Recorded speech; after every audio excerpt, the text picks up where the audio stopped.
Narcissists do not exist within this timeline. That's why they don't feel guilt.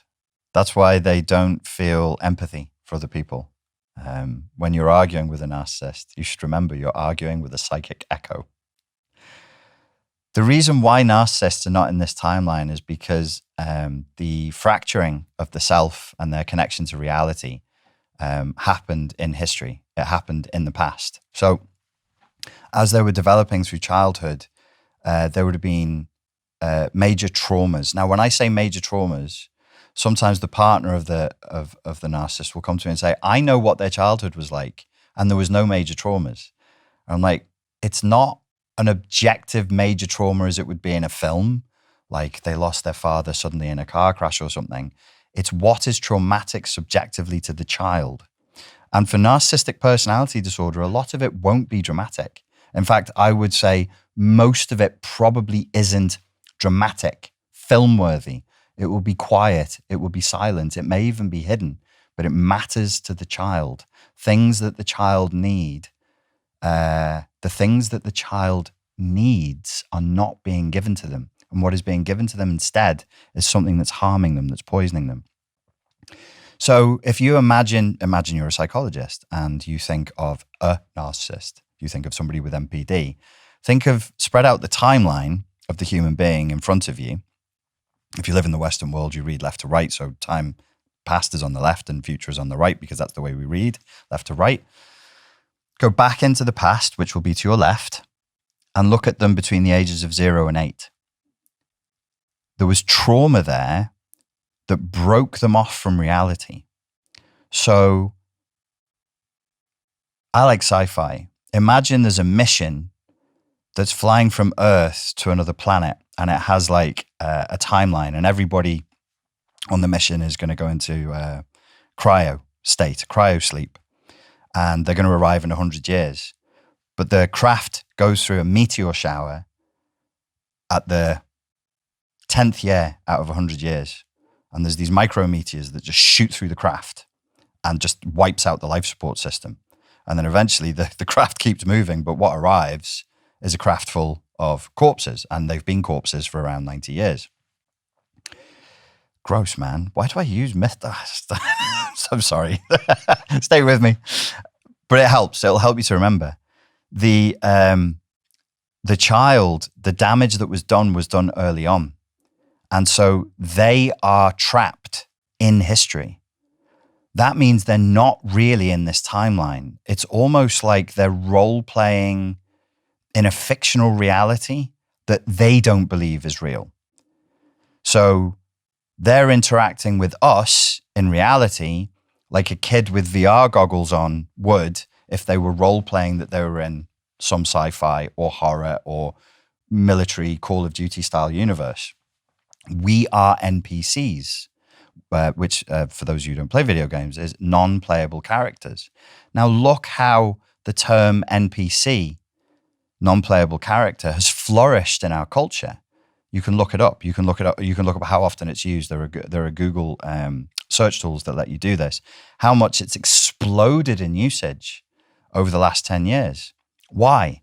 Because people, as they become more narcissistic in a culture that is intrinsically narcissistic, see other human beings as non-playable characters.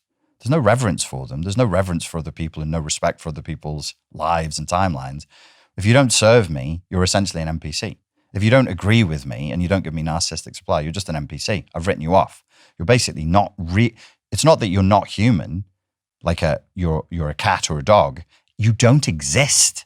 There's no you don't have an interiority. There's no point of interiority there. That's an NPC. They have no thoughts. They have no feelings. They have nothing.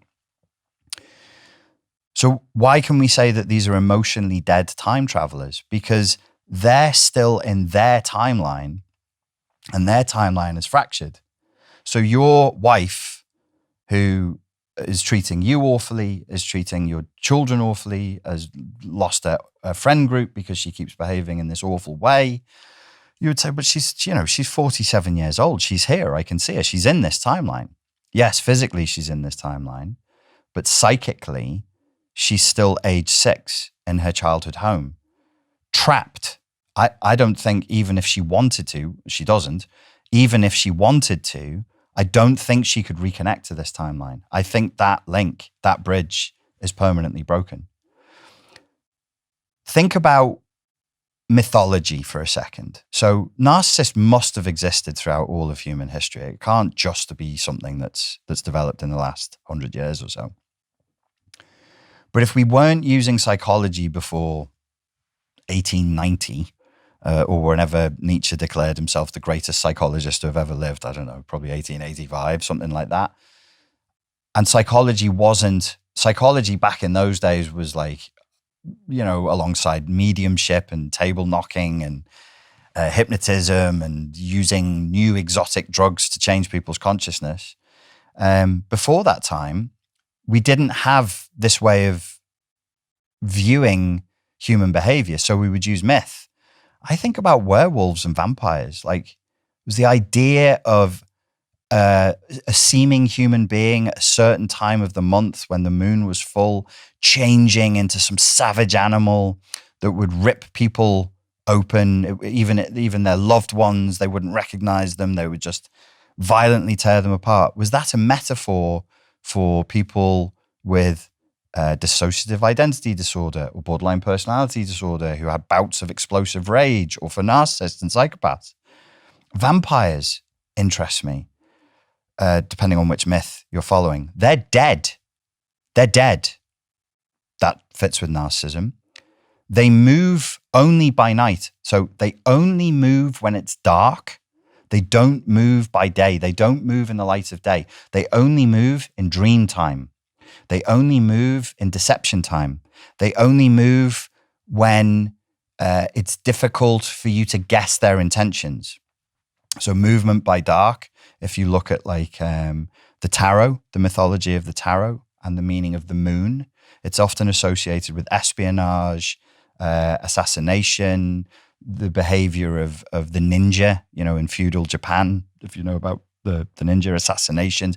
Instead of fighting people in the field of battle, waving your samurai flag proudly and declaring yourself a member of the Yamamoto clan before being cut in half, you just creep in through the back door at night, open the shoji and poison them. And it was considered as an aberration. It was enormously dishonorable. Look at the fact that vampires sleep in coffins, underground, in a crypt, in a place of the dead. They sleep by day, so they're inverted reality. Narcissistic psychopaths invert reality. They sleep by day and they wake by night. They're in a coffin. That's the place of the dead. So they literally dwell where the dead should dwell. And it's underground and in the dark. So it's backwards in time. So in a sense, it encapsulates the idea. Also, the vampire doesn't age. They're literally trapped in time. And they require your consent in order to enter into your house. And they survive by drinking other people's blood. In some myths, they can give the victim a little bit of their blood to keep them alive, and they create like a familiar in the sense of black magic, or another vampire. That way, they can turn the victim into one of them. They can make the victim, quote unquote, immortal. And I think this is the core fantasy of the narcissist, is not just to not exist in this timeline, but to remain in a fractured timeline where they never die, where they never age, where they are infinite, where they're outside of temporality, they're outside of mortality. They've become something more than human. They're emotionally dead because in their childhood, they've built a narcissistic, fantastical shell around themselves in order to protect themselves.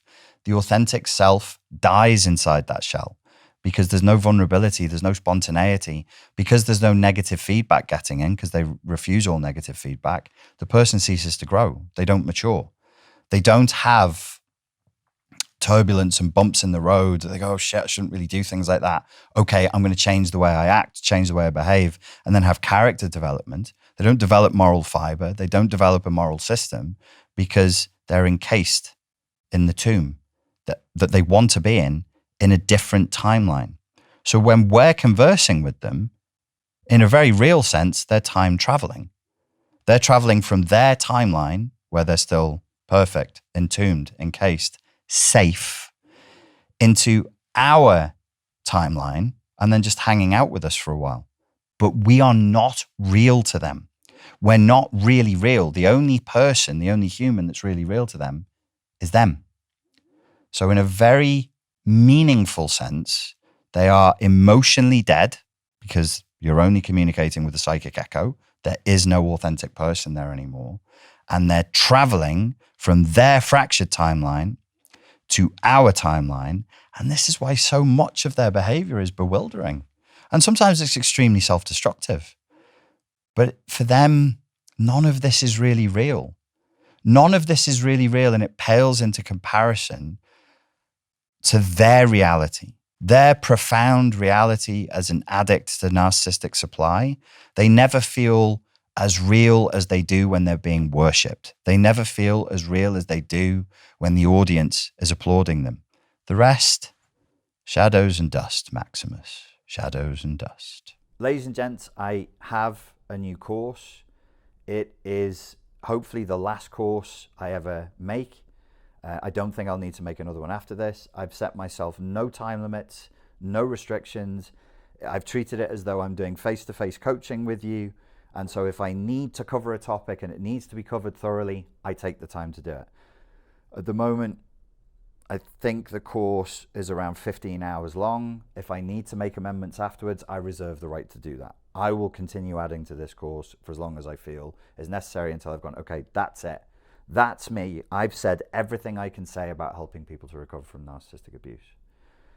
The course is a total roadmap, a total narcissistic abuse recovery roadmap from beginning, step by step by step by step by step to the end. The syntax of the course has been set carefully. You're going to ask in the comments, can I do this with my therapist? Can I do this with my counselor? Please do. Please do get the assistance of a qualified mental health practitioner, preferably one who has a very good understanding of narcissistic abuse, and they can go through the course with you and they can adapt bits of the course for you. If you do the course, I can't promise that all the problems will go away in a few months. What I would say is a realistic target is that inside of 2 months of working on the course, you would start to feel 80 to 90% better. That's realistic. And you might go, well, that would mean I only have 10% healing to do. Yes, my friends, but that last 10 might be an ongoing journey for the rest of your life. I want you to set your expectations properly. It's a very good course. I'm very happy with it. It's very thorough. It leaves no stone unturned, but it is a course. It's a course we do online. So there's a limit to how much it can actually do. Therapy is going to help as well. If you do these techniques and your therapist takes the techniques and adapts them for you specifically, it's going to be very, very powerful. Okay, that's it. Thank you very much for your time and for your attention. And I look forward to speaking to you again very soon. Thank you.